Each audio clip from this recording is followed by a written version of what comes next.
시청자 여러분 안녕하십니까? 복지TV 뉴스입니다. 얼마 남지 않은 2016 리우올림픽과 패럴림픽을 앞두고 탁구 대표팀이 특별한 만남을 가졌습니다. 어색한 인사를 나누던 그들은 어느새 국가대표라는 이름 아래 하나가 됐습니다. 그 합동훈련 현장에 이명아 기자가 다녀왔습니다. 2016 리우올림픽 패럴림픽 국가대표 선수들이 모여 대회를 향한 열정을 되새겼습니다.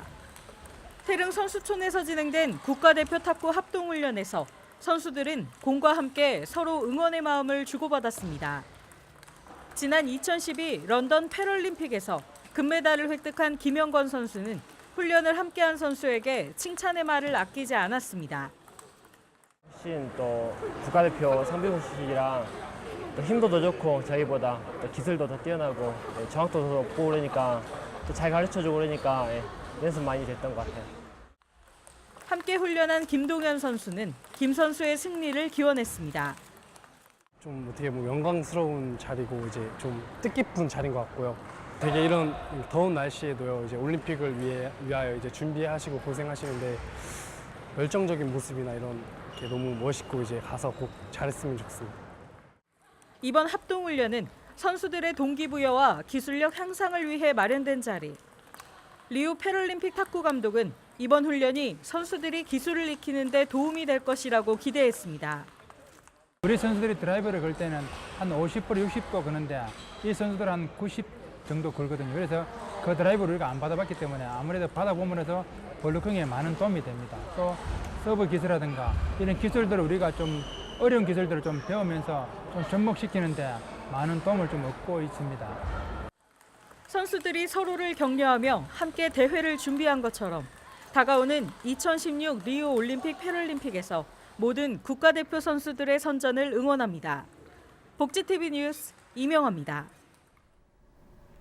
성인이 된 지적 발달 장애인이 지역사회에서 자기 결정권을 갖고 독립적으로 생활한다는 것이 쉬운 일은 아닙니다. 지난해 발달장애인법이 시행되면서 이들의 자립 지원을 위한 다양한 방안들이 모색되고 있는데요. 지난 19일에는 한국과 일본의 전문가들이 한자리에 모여 지적 발달장애인의 자립 방향에 대해 논의했습니다. 이솔립 기자가 전합니다. 발달장애인의 특성과 욕구를 반영해 그들의 삶을 권리적 차원에서 보장하고 지원하기 위한 새로운 체계의 법률인 발달장애인법이 지난해 11월 시행됐습니다.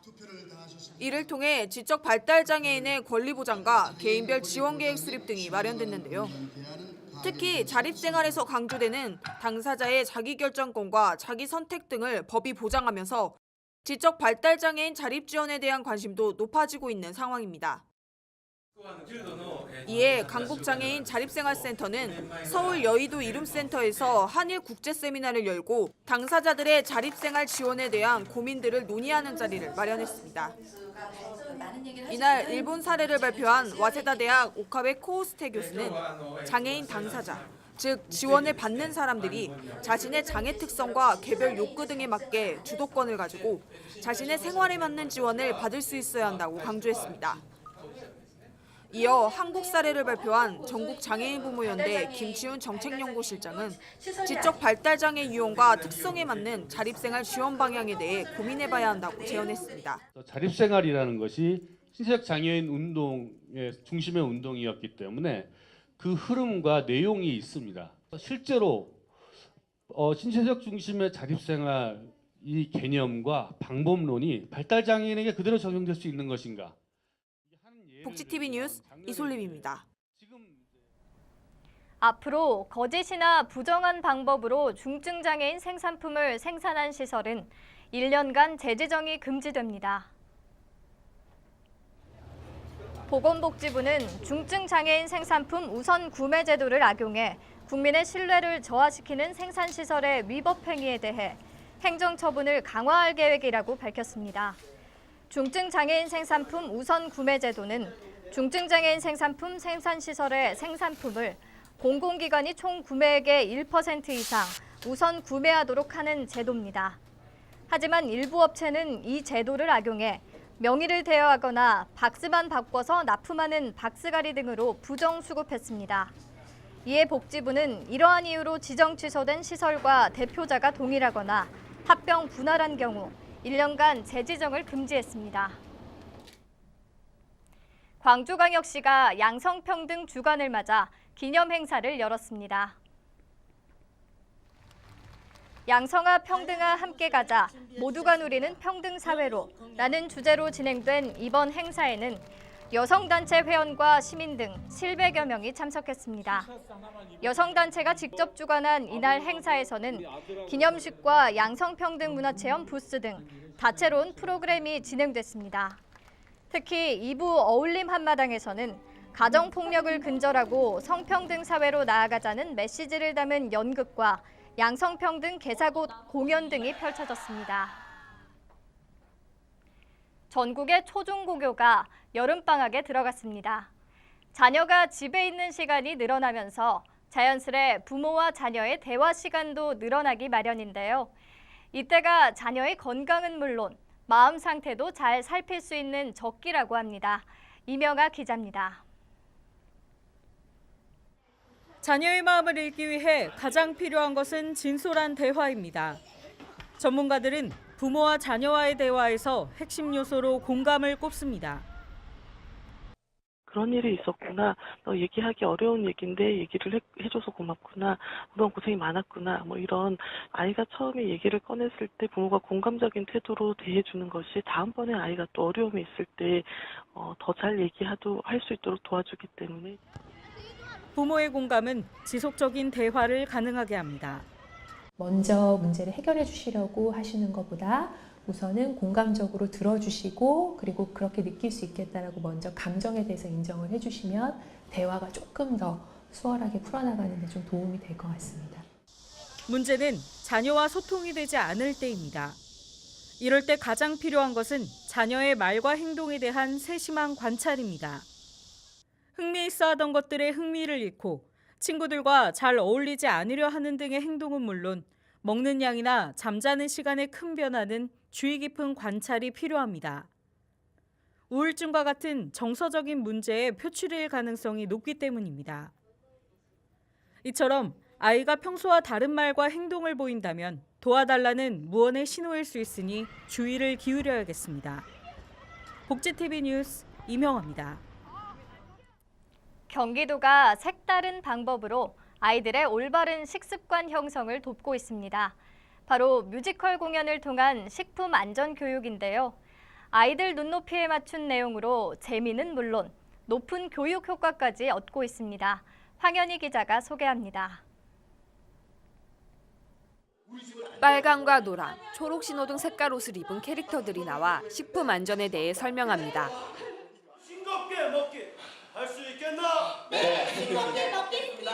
운동도 열심히, 손발도 잘 씻기 할 수 있겠나? 네.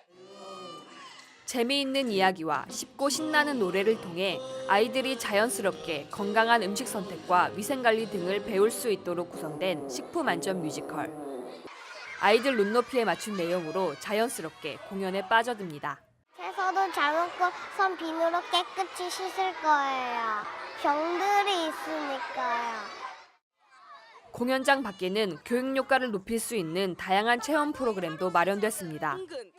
신호등 색깔에 맞춰 몸에 좋은 음식을 찾아보고 건강 체조를 따라하는 등 놀이를 통해 배웁니다. 직접적인 체험, 뮤지컬을 통해서 아이들이 이해하기 쉽고 또 오랫동안 기억하기 좋은 그런 활동이기 때문에 선생님들도 인식 변화에도 많은 도움이 될 거고 아이들도 좋은 긍정적인 영향이 많이 있을 거라 생각이 듭니다. 경기도 어린이 식품안전 뮤지컬은 지난해에만 38회에 걸쳐 어린이와 부모, 교사 등 16,000여 명이 관람했습니다. 식품 안전에 좀 취약한 그 지역아동센터 그리고 이제 다문화 가정의 그 어린이들을 이제 좀 확대해서 지금 하고 있고요. 도는 오는 10월까지 31개 시군을 돌며 44회에 걸쳐 식품안전 뮤지컬을 공연한다는 계획입니다. 복지TV 뉴스 황현입니다.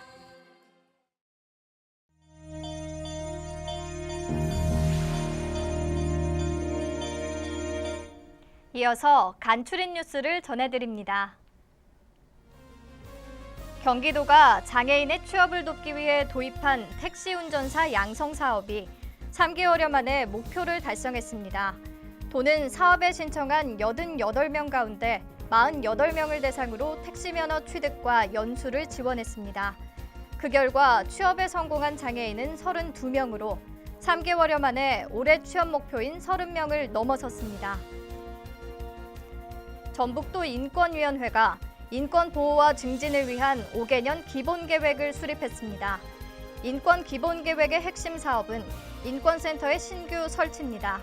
설치된 인권센터는 인권 기본계획의 세부 추진과 인권 침해 사건의 조사와 구제, 장애인 인권 상담 조사를 하게 됩니다. 광주 여성재단이 광주 젠더 포럼 출범 4주년을 맞아 기념 포럼을 열었습니다. 행복한 광주 젠더 이노베이션을 주제로 열린 이날 포럼에서는 일가정 양립 지원을 위한 활성화 방안과 결혼과 출산에 대한 가치관을 주제로 전문가들의 발표가 진행됐습니다. 충청북도 청주의 천사모 봉사단과 청주시 자원봉사센터는 지난 17일 사랑의 나눔 봉사 활동을 실시했습니다. 이날 봉사에는 봉사단장을 비롯한 봉사단원 30여 명이 참여해 지역의 독거노인과 지적장애인의 집을 직접 방문하고 준비한 떡과 빵 등 식료품을 전달했습니다. 전라남도 해남군에서 지난 20일 장애인 생활체육 보치아 대회가 열렸습니다. 이번 대회에는 5개 시군에서 19개 팀이 참가했으며 나주 드림팀이 우승을 차지했습니다. 2위에는 해남보건소 D팀이, 공동 3위에는 목포 목련 A팀과 나주 계산원팀이 이름을 올렸습니다.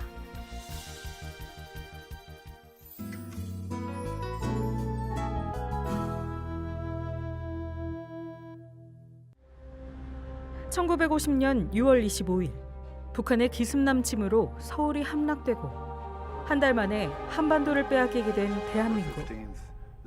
국제연합군 최고사령관은 모두의 반대 속 인천 상륙작전을 계획한다.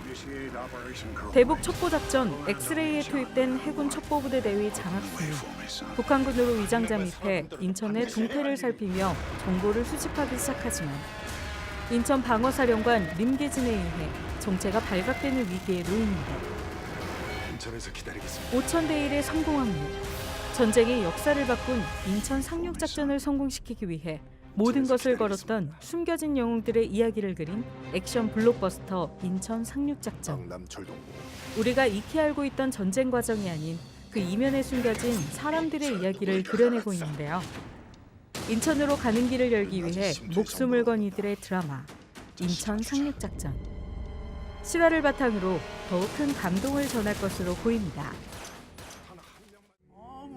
고종 황제의 외동딸로 태어나 대한제국의 사랑을 받은 덕혜옹주. 일제는 13살의 어린 덕혜옹주를 강제 일본 유학길에 오르게 한다. 매일같이 고국 땅을 그리워하며 살아가던 덕혜옹주 앞에 어린 시절 친구로 지냈던 장안이 나타나고 결국 영친왕 망명작전에 휘말리고 마는데 일본에 끌려가 평생 조국으로 돌아오고자 했던 대한제국의 마지막 황녀의 이야기를 그린 영화 덕혜옹주. 원작 소설의 설정과 영화적 상상력을 더해 덕혜옹주의 삶 중 기록에 남아있지 않은 시간들을 영화적으로 재탄생시켰는데요. 탄탄한 스토리와 시대상을 생생히 구현한 볼거리로 원작과는 또 다른 재미를 줄 것으로 기대됩니다. 가창력으로 승부하는 국민가수 김현우의 2016 김현우 콘서트 땡큐. 감사를 주제로 한 이번 공연은 데뷔 후 항상 응원을 아끼지 않았던 팬들에 대한 마음을 담아 준비했다고 하는데요. 올림픽공원 체조경기장에서 8월 6일 공연되며 복지 할인 혜택과 공연장에는 휠체어석 및 장애인 화장실이 마련되어 있습니다. 영화, 뮤지컬, 연극 등으로 널리 알려진 이야기 오즈의 마법사를 기발한 아이디어로 재탄생시킨 뮤지컬 위키드. 동심을 자극하는 스토리와 화려한 무대가 어른아이 모두에게 즐거운 시간을 선사할 것으로 보입니다. 8월 28일까지 예술의 전당 오페라 극장에서 공연되며 복지 할인 혜택과 공연장에는 장애인 휠체어석 및 화장실이 마련되어 있습니다. 본격적인 여름방학을 맞아 아이들과 함께 계곡이나 바다로 휴가 계획 세우고 계신 분들 많으실 겁니다. 안전하고 시원한 피서를 즐기시려면 꼭 기억하셔야 할 것이 있는데요. 바로 물놀이 안전수칙입니다. 입수 전 준비운동하기, 음주 후 수영하지 않기 등 사소해 보이지만 소홀해서는 안 되는 안전수칙을 꼭 기억하시고 사랑하는 사람들과 행복한 여름휴가 보내시기 바랍니다. 행복한 미래를 여는 방송 복지TV 뉴스를 마칩니다. 시청해주신 여러분 고맙습니다.